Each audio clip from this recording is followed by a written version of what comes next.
Magandang gabi mga masters, bali ngayon po ay 4 na videos po ma-upload ko po sa aking YouTube channel. Tama nga mga masters, 4 na videos nga po ang ma-upload ko po ngayong gabi. Yun, what's up mga masters? Nandito na naman tayo sa panibagong araw, panibagong kabanata na naman ang pagsasama-samahan natin ngayon guys.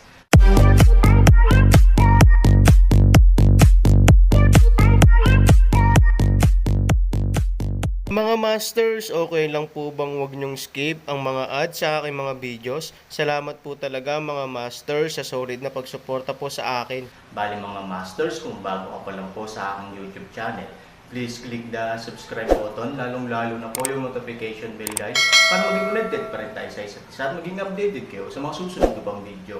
Bali mga masters, bago natin umpisahan ng kwento ay mag-shoutout po muna tayo para sa mga solid nating tagapakinig at unahin na po natin si Shoutout kay Chris Kamahalan at shoutout kay Robert Tolentino. Yun na nga mga masters, no? Bali hindi na ito patagalin. In 3, 2, 1, let's go! Kabanata 1811 hanggang 1815. Ang bayan ni Hiting ay matatagpuan sa isang maliit na nayon sa Yuncheng, na wala pang isang oras na biyahe ang layo mula sa urban area ng Yuncheng. Gayunpaman, dahil sa malaking fleet, inabot siya ng isang buong oras at kalahati upang makarating sa nayon. Siyempre, nakakaakit ito ng hindi mabilang na mga mata sa daan. Hindi na kailangang sabihin, mahirap makakita ng 12-dosenang mga luxury car sa mahabang pila kahit sa mga first-tier na lungsod, lalo na sa maliliit na lungsod tulad ng Yuncheng. Maraming nakikipag-chat na mga taga-nayon ang nagtitipon sa pasukan ng nayon, na siyang karaniwang sitwasyon sa nayon. Sa panahon ng maluwag, ang pinakagustong bagay para sa mga taong hindi lumalabas para magtrabaho ay magtipon sa pasukan ng nayon at pag-usapan ang tama at mali ng ibang tao. Tinanggap nila ang mga bagay na ito bilang pinakadakilang kasiyahan. At ang ganitong uri ng tama at mali ay may isang napaka-espesyal na lugar, iyon ay, kung sino ang wala, ang paksa ay dapat na kung sino, sa pangkalahatan ay nagsasalita tungkol sa ganitong uri ng paksa, walang sino man ang nangahas na umalis ng maaga, sa sandaling umalis ng maaga, ang susunod na paksa ay dapat tungkol sa taong umalis. Nga pala, narinig mo na ba siya ting kamakailan? 14 na madalas na sintomas ng atake sa puso ng babae. Itong babaeng ito, na maraming taon nang hindi umuuwi sa baryo, ay nag-asawang muli. Kung hindi, sa babaeng walang magawa, kaya ba niyang magkaanak? Kung hindi sila muling mag-asawa, matagal nang mamatay sa gutom ang kanilang ina.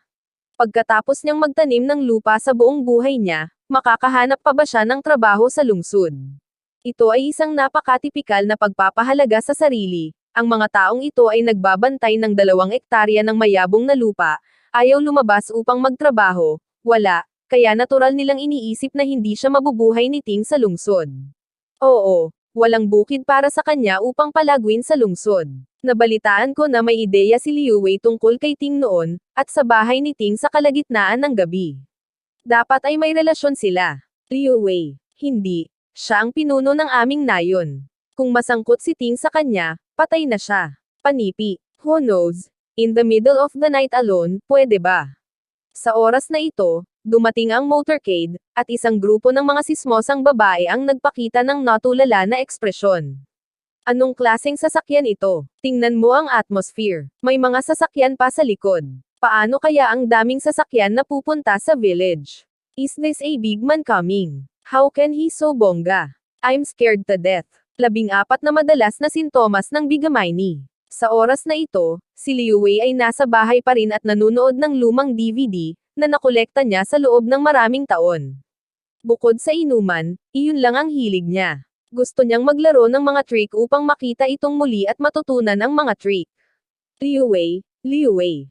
Nang makita ni Liu Wei ang napakagandang bahagi, isang naguguluhan na boses ang lumabas sa pinto. Patay na Pailey, tinatawag mo ba ang kaluluwa, sa sikat ng araw, o ano ang impyerno? Sabi ni Liu Wei na may galit na mukha na sobrang sama ng loob niya kapag naiistorbo siya. Ikaw, pumunta ka sa nayon, sabi ng Pailey na lalaki. Anong maganda sa baryo? Kung wala kang negosyo, umalis ka na dito at huwag mo akong istorbohin. Ikanaway ni Liu Wei ang kanyang kamay at sinenyasan ang Pailey na umalis.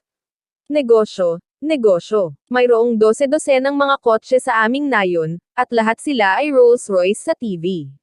Milyon-milyong mga kotse sila, sabi ng paylay na lalaki. Natigilan si Liu Wei doon. 12 ng mga ito ay Rolls-Royce, kahit nasa mga serye sa TV. Lame man, I think you are not only paylay, but also blind. Nasa backwater ba tayo? Saan pa tayo manggagaling? Hinamak ni Liu Wei ang paraan. It's true, it's true. I saw it with my own eyes. Kung hindi ka naniniwala, you can go and see for yourself. Sabi ng paylay na lalaki. Nakikita ni Liu Wei ang paylay na panic expression ay hindi katulad ng pagsisinungaling, at wala siyang dahilan para gawin ang mga bagay na ito para linlanggan ang sarili. 14 na mga karaniwang dahilan ng ovarian torsion. Pag nagsinungaling ka sa akin, bibigyan kita ng discount sa kabilang paa mo, banta ni Liu Wei. Don't go in front of me. I'm limpang like you. Liu Wei, hindi mo man lang may kumpara sa bilis ng paylay kong lalaki. Masisisi mo ba ako? Sa buong pagbulyaw, sa wakas ay dumating si Liu Wei sa nayon, ang mahabang pila ng Rolls-Royce ay hinayaan si Liu Wei na ibuka ang kanyang bibig, halos bumagsak ang baba sa lupa. Ang ganoong eksena para sa kanya ay hindi kayang ilarawan ang pagkagulat. Well, hindi ako nagsinungaling sayo. Sabi ng paylay kay Liu Wei. Sa sandaling bumaba ang boses, sinampal ni Liu Wei ang paylay sa mukha. Ano ba kasing pinapalo mo ako? Tinakpan ng paylay ang kanyang mukha at tumingin kay Liu Wei nang hindi maipaliwanag. Masakit ba? Tanong ni Liu Wei. Kalokohan, hindi ba pwedeng masakit? Sabi ng paylay na lalaki. Ang sakit ay nangangahulugan na hindi ito panaginip. Sabi ni Liu Wei sa nanginginig na boses. Walang imak ang paylay. Sinampal siya ni Liu Wei sa mukha para siguraduhin hindi siya nananaginip. Nasa harapan na niya ang katotohanan. Maaari ba itong maging isang panaginip? Liu Wei, pumunta at tingnan kung ano ang nangyayari. Sino ito? Oo, ikaw ang numero 1 tao sa nayon. Ikaw lang ang nakakagawa ng mga ganyan. Posible bang may dumating na mga mayayaman para inspeksyonin ang aming baryo, at ang aming baryo ay give-in? Sabi ng isang tao na excited ang mukha, at naisip pa ang mga teleserye sa isip, na kadalasan ay milyon-milyong kabayaran, kung ang ganitong uri ng magandang bagay ay maaaring mahulog sa kanila, ito ay ganap na mababaligtad. Demolisyon, pangarap mo yan, paano natin masisira itong ghost place? Kinasusuklaman ni Liu Wei na 1 oras na biyahe ang layo mula sa urban area, kahit na gusto ni Yun Cheng na palawakin ang pag-unlad nito, isa rin itong lugar na malapit sa urban area na may ganitong posibilidad. Sa kotse, si Ting ay tumingin sa Aaron at si Jiang Yingying ay sumilip din. Ilang minuto nang huminto ang sasakyan, pero hindi bumaba ang Aaron kaya medyo natarante sila, 3,000, nandoon na. Hindi pa ba tayo bababa?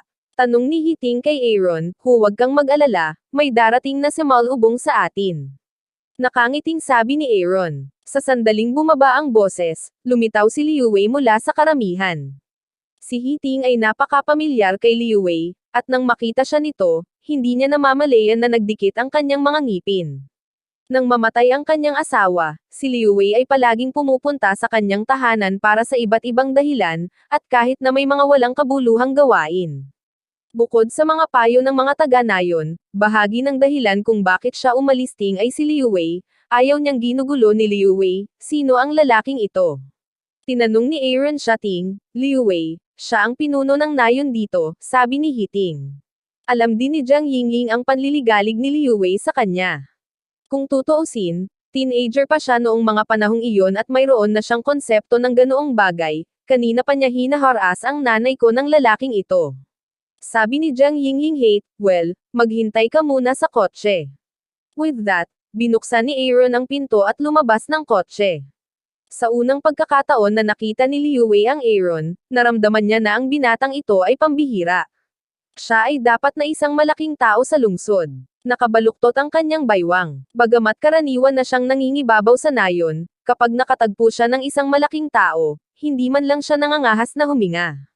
This is a typical bullying, excuse me, are you? Bago matapos magsalita si Liu Wei, sinipa ni Han Sanya si Liu Wei sa kanyang tiyan. Napaatras pa si Liu Wei ng ilang hakbang, diretsyong bumagsak sa lupa, pumihit, sakit, namumutla. Nagulat ang mga taga-baryo sa Bacana nang nayon nang makita ang tagpong ito.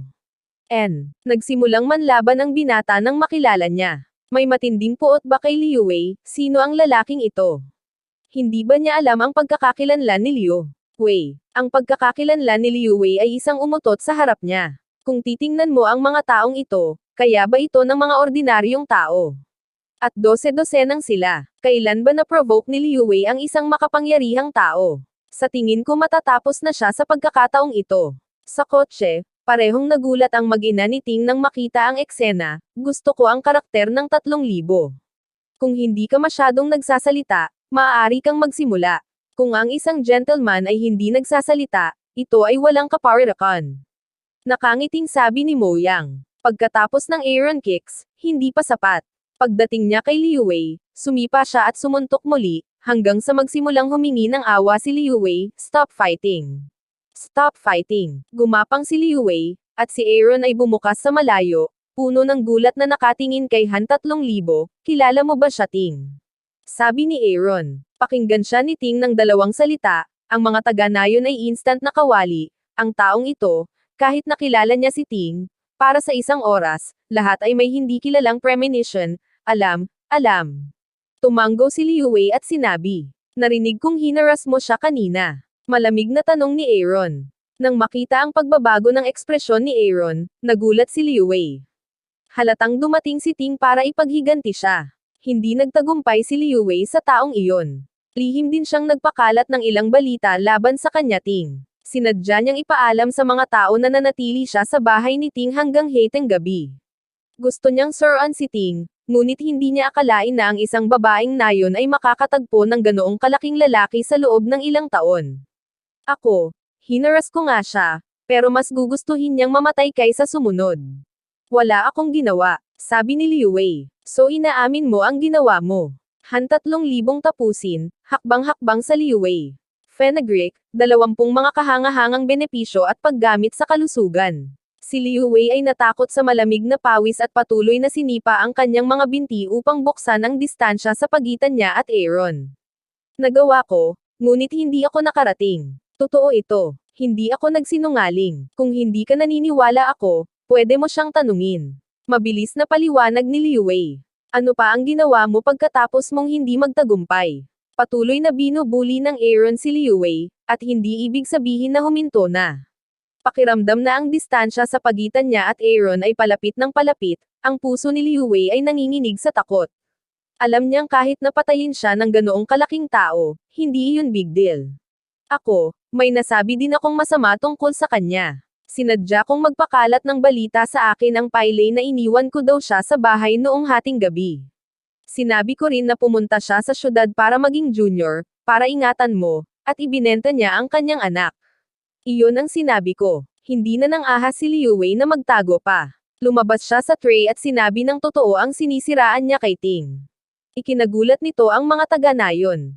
Akala nila lahat ng mga bagay na ito ay totoo. Siya si Ting ang gumawa ng immoral na mga bagay sa labas, kaya pinabalik nila sila sa nayon. Sa hindi inaasahang pagkakataon, ginawa sila ni Liu Wei. Napakalupit mo. Kapag hindi mo nakuha, sisirain mo yan, di ba? Malamig na sabi ni Aaron. Sa simula, may ganoong ideya si Liu Wei. Sa kanyang palagay, siya ang tao ni Ting ay patay na. Ano ang maaari niyang gawin upang masiyahan siya? Gayunpaman, mas gugustuhin niyang mamatay si Ting kaysa sumunod sa kanya. Walang paraan para sa kanya. Sa makatuwid, kailangan niyang suruan ang kanyang Ting. Dahil hindi niya makuha, mabaho ang reputasyon ni Ting sa nayon. Ngunit nang gawin ni Liu Wei ang mga bagay na ito, hindi niya inisip na malaking bagay ito. Kung tutuusin, si Hiting ay isang maliit na babae sa nayon, at wala siyang kakayahang lumaban. Sino ang nakakaalam na ngayon, makalipas ang ilang taon, ibinalik niya ang isang makapangyarihang tao. I'm wrong. Alam kong mali ako. Please let me go. You are such a big man. Why bother with me? Sabi ni Liu Wei. Sa oras na ito, bumaba si Ting mula sa sasakyan. Nang makita ito ng mga taga-nayon, lahat sila ay tumingin sa kanya na may naiinggit na mga mata. Kung tutuusin, walang pagkakataon para sa mga taga-nayon na makakita ng ganoong karangyang sasakyan gaya ng Rolls-Royce ilang beses sa kanilang buhay, ngunit siya Ting ay nakabalik sa nayon sakay ng gayong mamahaling sasakyan. Siya Ting ay maswerte na nakilala ang isang malaking tao. Baka may iba pa dyan. Don't talk about it. Hindi mo ba nakikita kung paano binugbog si Liu Wei? Umutot pa siya. Gusto kong mamatay. Kinilig ang lalaki at tumahimik. Lumapit si Hiting kay Liu Wei at sinabing, alam mo ba kung gaano kalungkot ang mga salitang ito para sa akin? Hindi man lang ako ng ahas na bumalik sa aking tahanan. Direktang lumuhad si Liu Wei sa harap ni Ting. Alam niyang sa sitwasyon ngayon, wala siyang choice kundi aminin ang pagkakamali niya. Bukod dito, nakagawa siya ng pinsala sa kanya. Hiting, puro mabaho ang bibig ko. Ako ang dapat mamatay, ako ang dapat mamatay. Sinampal ni Liu Wei ang sarili habang nagsasalita. Mga benepisyo ng ginger tea. Sa lahat ng mga taon na ito, sumiklab ang mga hinaing ni Hiting sa sandaling ito. Hindi sapat ang pakikipaglaban lamang ni Liu Wei. Kailangan niyang ilabas ang galit niya. Si Liu Wei ay binugbog at hindi man lang naglakas loob na magsalita. Dose-dosenang mga sampal ang bumaba, siya mismong mga kamay ni Ting ay masakit, pati na rin sa mukha ni Liu Wei, ay napakalinaw na namamaga. Nay, halika, huwag mong saktan ang iyong mga kamay. Pinigilan siya ni Jiang Yingying at inaliw ang kanyang nasa sabik na kalooban. Sa dami ng tao, inaabangan ito ng isang taong kasing edad ni Jiang Yingying. Siya at si Jiang Yingying ay magkasing edad. Hindi pa nila binubuli si Jiang Yingying. Noong panahong iyon, si Jiang Yingying ay isa pa ring pangit na sisiw ng pato, ngunit ngayon sila ay naging napakaganda. Xiaohei, maganda ang relasyon mo noon ni Jiang Yingying. Ngayon, maunlad na siya. Hindi ka ba naghahanap ng pagkakataon na makipagrelasyon sa kanya? Sabi ng isang malapit kay Xiaohei. Maliit na itim ang consciously hinawakan ilong, siya at Jiang Yingying magandang relasyon. Puro kalokohan ito. Sa buong village, pinakabuli niya si Jiang Yingying. Gayunpaman, ang Jiang Yingying ay talagang binuo na ngayon. Kung makakasundo natin siya, baka sabay tayong pumunta sa syudad at umalis sa liblib na lugar na ito. Hindi ko alam kung naaalala niya ang nakaraan. Sinabi ni Xiaohei na may sala, Jiang Yingying kalimutan okay, ngunit kung matatandaan mo, siya at si Liu Wei ay pareho. Subukan mo. Napailing ang lalaki. Matapos marinig ito, hindi mapigilan ni Xiaohei na maglakad patungo kay Jiang Yingying. Yingying, naaalala mo ba ako? Tanong ng maliit na itim. Tumingin si Jiang Yingying, paano niya makakalimutan ang taong ito? Siyempre, naalala ko na naputol ang buhok ko nang idiin mo ako sa lupa. Noong panahong iyon, nakiusap ako sa iyo na huwag gawin iyon, ngunit pinutol mo pa rin ang aking buhok. Malumanay na sabi ni Jiang Yingying. Maliit na itim na kutis na si Zing, mabilis na nagsabi, Yingying, hindi matino iyon noong bata ka pa, hindi mo inaasahan na ganoon kaliwanag ang naaalala mo, sisihin mo ako, pagbibigyan kita. Sapat na bang aminin ang pagkakamali ng isang tao? Biglang sabi ni Aaron. Nanginginig sa takot si Xiaohei. Bagamat hindi niya kilala kung sino si Aaron, natalo niya si Liu Wei pagkababa niya ng sasakyan. Hindi niya mapigilan ang init ng ulo niya, Manong, bagay sa amin ni Yingying. Lumaki na kami, wala siyang pakialam sa akin. Sabi ng maliit na itim. Tumingin si Aaron kay Jiang Yingying, agad na sinabi ni Jiang Yingying, mayroon lang akong galit sa kanya, hindi lang niya ginupit ang aking buhok, ngunit madalas din akong batuhin, noong bata pa ako sa taglamig, ang aking pamilya ay walang bintana upang maiwasan ang hangin, siya sinira lahat. Aaron liwanag ng ngiti, sinabi sa Black, tila na bago ka umakyat sa relasyon, ganap na hindi nakilala kung gaano karaming masamang bagay ang iyong ginawa bago.